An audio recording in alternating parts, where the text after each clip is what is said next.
Nityanandam. My name is Eva. I'm from Malaysia, but I currently work and study in the UK. I'm a research scientist. I study neuroscience.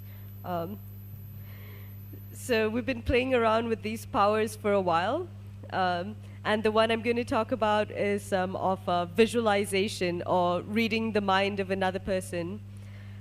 So the exercise was I was sitting across from someone else. So as I mentioned, I'm Malaysian, but I live in the UK. The person across from me is a Canadian whom I haven't met before this program or didn't know before. We were given 3 minutes and told to hold Swamiji in our inner space and connect with him and have oneness with him. And I did that.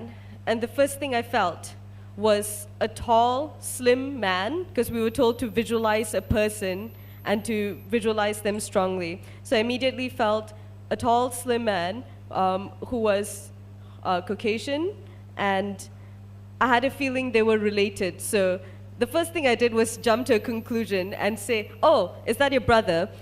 Because I have a pattern of being slightly impatient, so I was wrong. And I had to, again, connect with the space of oneness and complete with this impatience that I hold in me perpetually.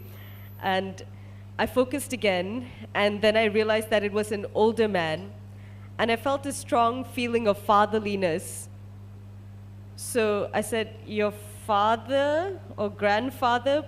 And then I realized again I was guessing. So I held myself inside again and checked. I said, it's someone related to you through your father. Is it an uncle? It's his brother. And she said, yes. I said, he has gray-white hair. And I saw blue-gray flashes. And when I looked at her, using my third eye, I saw that it was his eyes that were blue-gray. And I said, he's quite active and likes something outdoorsy. And she said, yes, he likes to play golf, actually.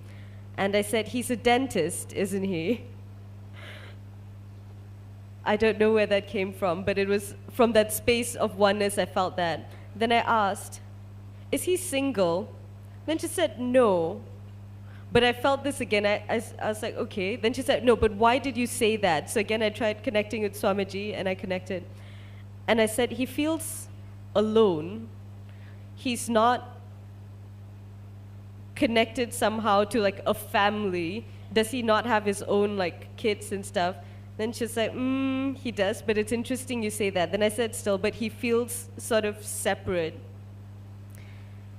And later what I found after this whole experience, she told me, was that why I felt he was a fatherly figure was in the last week of his life, she was caring for him. So I felt this strong connection between them, and that he was in fact dead, which was why I felt that he was separate from people. And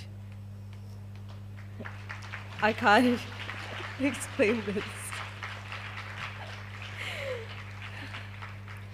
Thank you so much, Swamiji. So a researcher from neuroscience can actually believe in the power of mind reading. And why don't you tell the audience that the whole thing happened within less than 3 minutes? Oh, yes. So all those things that I got was within 3 minutes. That's amazing. That is incredible. Great.